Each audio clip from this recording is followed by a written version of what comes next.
Greetings, friends. Jeff Carter here, and today is February the 11th, and we are reading from Strength for Today by Dr. David Jeremiah. This is just a wonderful, wonderful devotional designed with everybody in mind. I highly recommend going on on Dr. David Jeremiah's website, picking up this resource. He has tons and tons of different books and Bibles, magazines, tutorials, Bible studies, all kinds of resources that you can get from him, from his whole organization. Highly recommend that you pick this book up and many other books, whatever that you think is necessary for you to help you with your walk. As always, thanks for watching.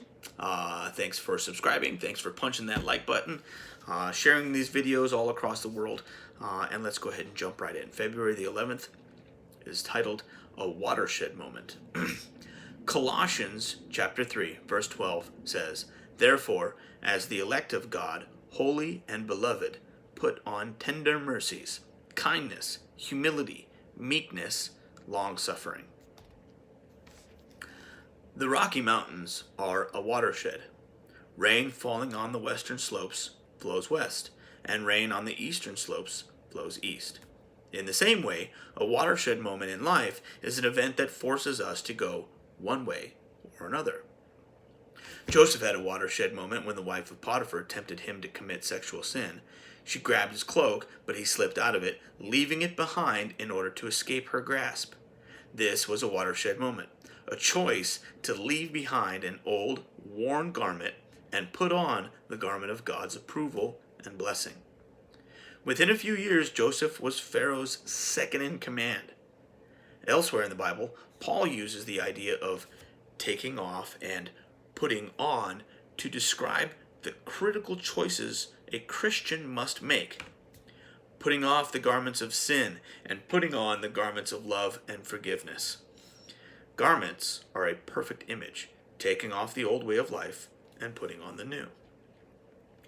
Prepare today for tomorrow's watershed moments. Be ready to put off the old ways of sin and put on the new life in Christ. Now this strikes home, I'm sure it strikes home for you as much as it does for me. I didn't grow up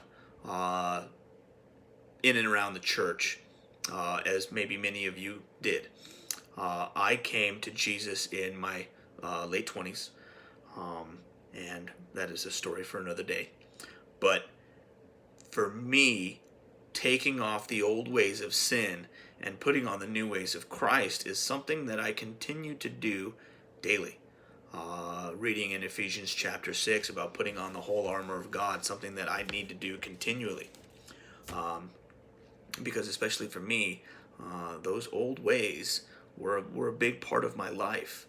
And changing those habits, changing those behaviors is something that is not easily done, and it's not something that happens naturally overnight. It is practiced. It is long-suffering. It is a daily choice that I have to make. If you have to make it as well, I'm right there with you. And believe me, I stumble, I fall, but I get back up. I ask for forgiveness from the Lord, and I try to continue to move forward as best as I can, stepping into the footsteps that Jesus has led before me, for the path that He has for my life, because I know what I can do by myself, and it is not what Jesus has planned for me. Friends, thanks for watching. Thank you for subscribing. Thank you for punching that like button down there, sharing these videos, and as always, may God bless you, may God keep you, and may God continue to shine down His favor over you and your families. Bye-bye.